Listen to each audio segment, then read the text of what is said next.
বর্তমানে শিক্ষার্থীদের একটাই দাবি আর তা হলো দেশকে কোটামুক্ত করা। এখানে দেখেন শুধু মুক্তিযোদ্ধার ক্ষেত্রেই 30% কোটা চালু করা হয়েছে। আর অন্যান্য ক্ষেত্র তো আছেই। এখন কথা হলো একজন শিক্ষার্থী সে মুক্তিযোদ্ধার সন্তান হয়ে অবশ্যই কোটার সুবিধা পেতে পারে। কারণ তার বাবা দেশ স্বাধীনতায় অবদান রেখেছে। ১৯৭১ সালে মুক্তিযুদ্ধে অংশগ্রহণ করেছে। এক্ষেত্রে কিন্তু সে সন্তানটি মুক্তিযোদ্ধার সন্তান হয়ে কোটার অধিকার পেতেই পারে, এটা স্বাভাবিক একটা বিষয়। কিন্তু শিক্ষার্থীদের দাবি হচ্ছে নাতি কেন পাবে? নাতি কোথা থেকে আসলো? প্রশ্নটা হলো এখানেই। দাদা কিংবা নানা মুক্তিযুদ্ধে অংশগ্রহণ করেছে। দাদা অথবা নানা মুক্তিযোদ্ধা, সেক্ষেত্রে তার সন্তানেরা পেতে পারে, এটা স্বাভাবিক একটা বিষয়। কিন্তু নাতিপুতিরা, নাতিরা কেন পাবে?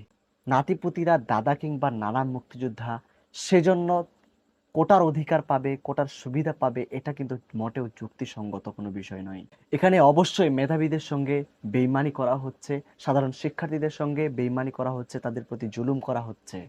শিক্ষার্থীদের সাথে এমন করা মোটেও কাম্য নয়। আজ দেশ তোলপাড় কোটা বিরোধী আন্দোলনে। রাজপথ কাঁপছে কোটা বিরোধী আন্দোলনে। এই আন্দোলনে রাজপথ রক্তে রঞ্চিত হচ্ছে। তাজা প্রাণগুলো চলে যাচ্ছে। মা সন্তান হারা হচ্ছে, মায়ের বুক খালি হচ্ছে। বাবা সন্তান হারা হচ্ছে, বাবার বুক খালি হচ্ছে।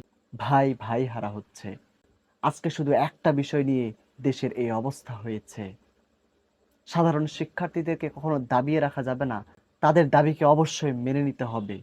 শিক্ষার্থীরা যে ন্যায্য দাবি আদায়ের জন্য আন্দোলন করছে, দুষ্কৃতীরা আবার এই আন্দোলনের মধ্যে বাধা প্রদান করছে। শুধু কি এইখানেই? শিক্ষার্থীরা যখন অধিকার আদায়ের জন্য রাজপথে মিছিল, মিটিং, আন্দোলন করছে, হরতাল ডাকছে, এমন উত্তাল সময়েও দেশের প্রধানমন্ত্রীর কাছ থেকে আন্দোলনরত শিক্ষার্থীদেরকে রাজাকারের সন্তান বলা, এটা মোটেও যুক্তিসঙ্গত ছিল না। তিনি একজন দেশের সরকার।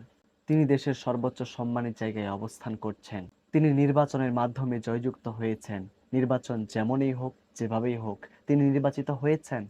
তার কাছ থেকে শিক্ষার্থীরা এমন কথা পাবে, এটা কখনো ভাবার বিষয় ছিল না। কোথায় তিনি শিক্ষার্থীদেরকে শান্ত করার জন্য সান্ত্বনামূলক বক্তব্য দিবেন, তা না করে সাধারণ শিক্ষার্থীর আন্দোলন বেগবান করার জন্য তিনি আন্দোলনরত শিক্ষার্থীদেরকে রাজাকারের সন্তান, রাজাকার বলে ঘোষণা করলেন। এক্ষেত্রে শিক্ষার্থীরা আরো উত্তাল হয়ে গেল, আরো রাগান্বিত হয়ে গেল। তুমি কে, আমি কে, রাজাকার রাজাকার, কে বলেছে, কে বলেছে? সরকার সরকার। আবার তার দলের নেতা কর্মীদের হাতেই সাধারণ শিক্ষার্থীরা নির্যাতিত হচ্ছে, নিপীড়িত হচ্ছে। হলগুলোতে গিয়ে গিয়ে শিক্ষার্থীদের উপর নির্যাতন করা হচ্ছে, শিক্ষার্থীদেরকে মারপিট করা হচ্ছে। এটা মোটেও কাম্য নয়। সর্বসাপেক্ষে একটি কথা, শিক্ষার্থীদের দাবিকে অবশ্যই মেনে নিতে হবে।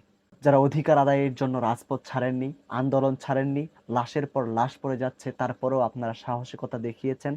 আপনাদেরকে হাজারো সালাম, আপনাদের জন্য অনেক অনেক শুভকামনা।